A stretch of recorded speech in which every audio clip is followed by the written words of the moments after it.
Devocionais a Bíblia toda em um ano. Hoje, Amós, capítulos 4 a 6. O capítulo 4 de Amós tem 3 partes. Na primeira delas, Deus faz o juramento de que vai castigar o seu povo. O castigo do Senhor era certo devido ao egoísmo que é representado nas mulheres, comparadas como vacas de Baçã. Mulheres que viviam para o seu próprio prazer e eram insaciáveis, que oprimiam os pobres e esmagavam os necessitados, e diziam aos maridos: tragam vinho e vamos beber. Por isso o Senhor se levantaria contra elas. Além disso, no versículo 4 e 5 é anunciado que o povo prestava um culto hipócrita. Era apenas ritualismo. Aquilo era contrário à lei de Deus, não era de acordo com a lei de Deus. E por isso o povo também seria julgado, por conta do seu culto hipócrita. A partir do versículo 6 do capítulo 4, o Senhor tenta abrir os olhos dos israelitas. Tenta chamar a atenção deles para que eles vejam que estavam celebrando uma religião falsa e que o Senhor tem continuamente tentado chamá-los a voltar a Ele. Dos versículos 6 a 11, o Senhor dá vários sinais e declara tudo o que Ele mostrou a esse povo. Ele enviou fome, enviou a seca, pragas, guerra. Assim como havia destruído Sodoma e Gomorra, destruiu alguns do povo. Por isso o Senhor os repreende, dizendo: prepare-se para encontrar com o seu Deus. E note que esse não é um versículo sobre a alegria do encontro. Não é um versículo como muitas pessoas usam, como um momento de glória, mas é o momento da repreensão, do juízo do Senhor contra o seu povo. O juízo era certo. Por isso o Senhor inicia o capítulo 5 com um cântico fúnebre por Israel. Caiu a Virgem de Israel para nunca mais se levantar. Está estendida na sua própria terra, não há quem a levante. Mas a partir do versículo 4 até o versículo 9, o Senhor passa a chamar o seu povo a buscá-lo. Por 3 vezes ele declara que deseja ser buscado pelo seu povo. Busquem a mim e vocês viverão, declara no versículo 4. Deve ser buscado com sinceridade.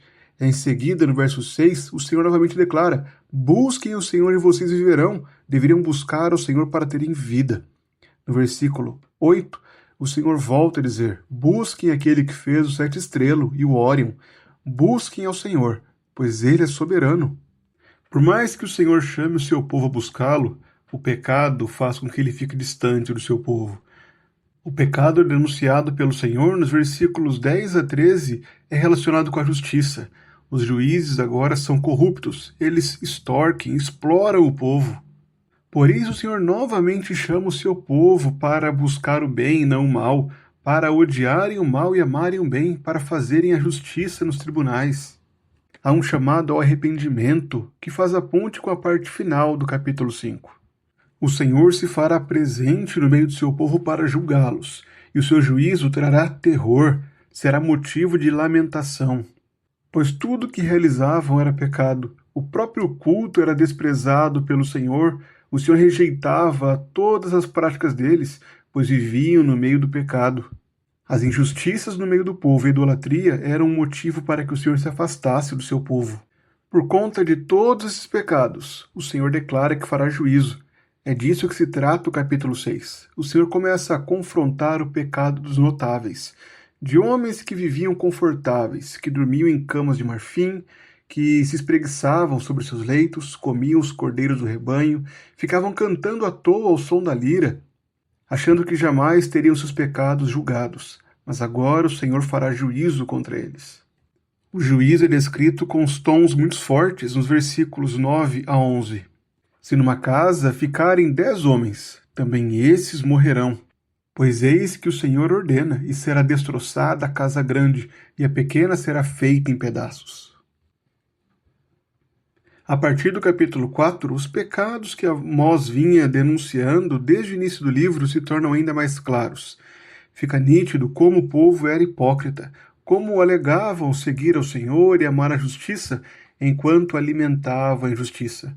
As mulheres oprimiam os mais pobres e eram gananciosas. Os juízes eram corruptos e também serviam para a exploração e para extorquir o necessitado. O culto que o povo oferecia ao Senhor era um culto hipócrita, que não seguia a ordem do Senhor e que nem era sincero. Por isso o Senhor deixa claro que o dia do Senhor não seria um dia de restauração, não seria um dia de salvação para esse povo, mas de juízo, pois Israel confiava nos seus rituais, nas suas riquezas, não na fidelidade e no amor à justiça. O chamado que se repetia constantemente e que deveria ser escutado era buscar ao Senhor em arrependimento, a fim de que assim vivessem. O culto hipócrita denunciado por Amós aponta para a obra de Cristo, que posteriormente denunciaria da mesma forma a hipocrisia dos fariseus. Enquanto Israel falhou em buscar ao Senhor, Cristo é a encarnação de Deus. É a Ele que devemos buscar para ter vida. Além disso, a própria obra de Cristo nos mostra que, enquanto somos incapazes de buscar a Deus por conta própria, Deus se encarregou de nos buscar. Nós estávamos perdidos e Ele veio em busca de nós, nos resgatou para que fôssemos transformados em filhos. O dia do Senhor é um dia de juízo para aqueles que não reconhecem a obra de Cristo, mas para aqueles que se agarram a Cristo, a paz, a alegria e contentamento no dia do Senhor, pois o juízo que nós merecíamos caiu sobre Cristo na cruz, para que a sua ressurreição seja motivo de alegria para nós, nos traga a esperança do verdadeiro dia da salvação. Ainda assim, até o retorno de Cristo, precisamos cuidar do nosso coração. Devemos tomar cuidado com a religiosidade vazia, com a vida hipócrita. O nosso culto deve ser um culto sincero ao Senhor. A nossa vida deve buscar a glória do Senhor a todo momento. De nada adianta anunciarmos palavras vazias ao Senhor. Precisamos ter um coração centrado em agradá-lo, em servi-lo, em buscar a Ele e viver. Por meio da obra de Cristo, nós podemos ser libertos da hipocrisia e reconduzidos a viver em amor, justiça e verdade. Como igreja, devemos refletir a santidade de Deus na nossa vida diária, aguardando com esperança o dia do Senhor, não com temor do juízo, mas com alegria na salvação.